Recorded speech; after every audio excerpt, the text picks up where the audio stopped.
Hi students. The last time we met we left off at the end of chapter 8, so we're going to start with chapter 9 this week, and before we start reading I want to go over a couple of vocabulary words that we're going to see as we go through this chapter. The first is the word shift. It's a noun, and a shift describes a long white gown made of cotton. It's kind of like a long, very simple dress that a girl might wear. The next vocabulary word that we're going to see in chapter 9 is the word daft. Daft is an adjective that we use to describe something or someone that is silly or foolish. So I might say, well, you might think I'm daft, but I do believe in ghosts. Okay, so daft means that you think something is silly or foolish. Muck is a word used to describe basically muddy, messy, dirt, rubbish, or waste matter. It's a noun. So we know that Edward got stuck down in the muck at the bottom of the ocean when he fell off of that ocean liner. And then we're also going to see discussed in the book two constellations. One is called Andromeda and the other is called Pegasus. And we've talked about the fact that before the time of cell phones and GPSs, people looked up to the stars to figure out how to get places. They used it as guides. They used stars as guides to know how to get from one place to the other.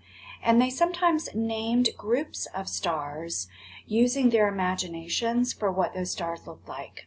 So Pegasus is the name of a winged horse in Greek mythology. And you can kind of see how this might be the head of a horse and the body and his two front legs. Andromeda is a little bit harder. Andromeda is a Greek figure also, a woman. And I kind of see this as here's the head of a person and they're kind of upside down. So here the head is kind of at the bottom. These are the two arms and then the two legs. It kind of looks like the person is falling through the sky. But those are common constellations that people would look up at the sky and identify. And then the last word to note is mockingbird. You probably have seen this bird out in Florida. The mockingbird is a common bird in Florida, and they're going to refer to it in Edward Tulane also. So let's go take a look at our book. At the end of chapter 8, when we left off, Lawrence is a fisherman who found Edward when he threw his nets out into the ocean, and they grabbed Edward up and pulled him up, and he brought Edward home to his wife Nellie as a present, and Nellie refers to Edward as a she and starts to call Nellie starts to call Edward Susanna. So let's see what Nellie and Lawrence have in mind for Edward next. And we get a little bit of a clue looking at this picture of poor Edward stuck in a dress. And so Edward Tulane became Susanna. Nellie sewed several outfits for him. A pink dress with ruffles for special occasions, a simple shift fashioned out of a flowered-covered cloth for everyday use, and a long white gown made of cotton for Edward to sleep in.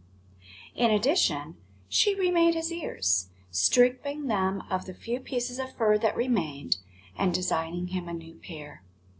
Oh, she told him when she was done, you look lovely. He was horrified at first. He was, after all, a boy rabbit. He did not want to be dressed as a girl, and the outfits, even the special occasion dress, were so simple, so plain. They lacked the elegance and artistry of his real clothes. But then Edward remembered lying on the ocean floor, the muck in his face, the stars so far away, and he said to himself, what difference does it really make? Wearing a dress won't hurt me. Besides, life in the little greenhouse with the fisherman and his wife was sweet. Nellie loved to bake, and so she spent her day in the kitchen. She put Edward on the counter and leaned him up against the flour canister and arranged his dress around his knees. She bent his ears so that he could hear well. And then she set to work. kneading dough for bread and rolling out dough for cookies and pies. The kitchen soon filled with the smell of baking bread and with the sweet smells of cinnamon and sugar and cloves. The windows steamed up, and while Nellie worked, she talked.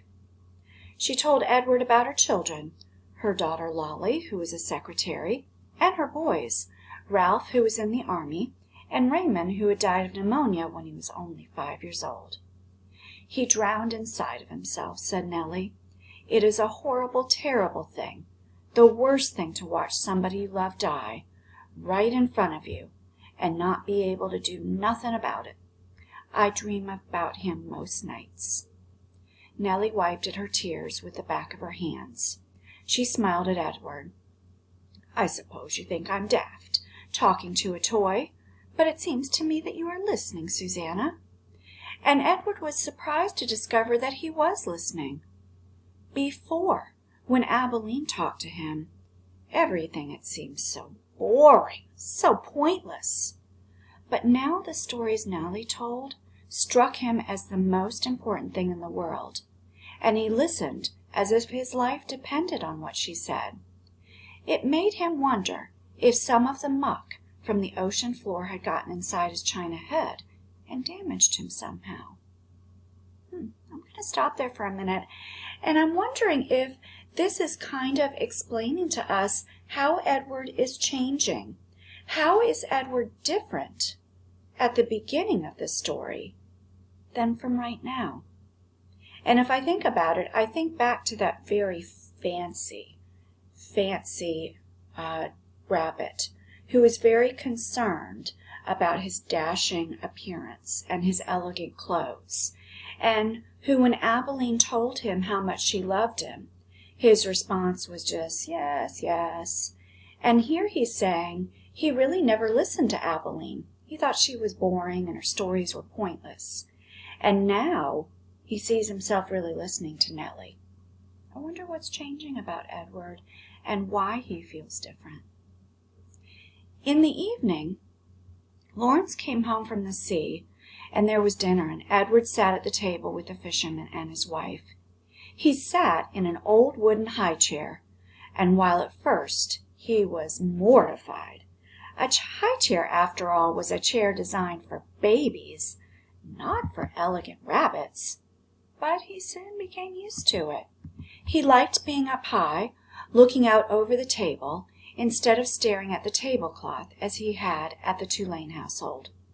He liked feeling like a part of things. Every night after dinner, Lawrence said that he thought he would go out and get some fresh air, and that maybe Susanna would like to come with him. He placed Edward on his shoulder as he had that first night when he walked him through town, bringing him home to Nellie. They went outside, and Lawrence lit his pipe and held Edward there on his shoulder, and if the night was clear, Lawrence said the names of the constellations one at a time.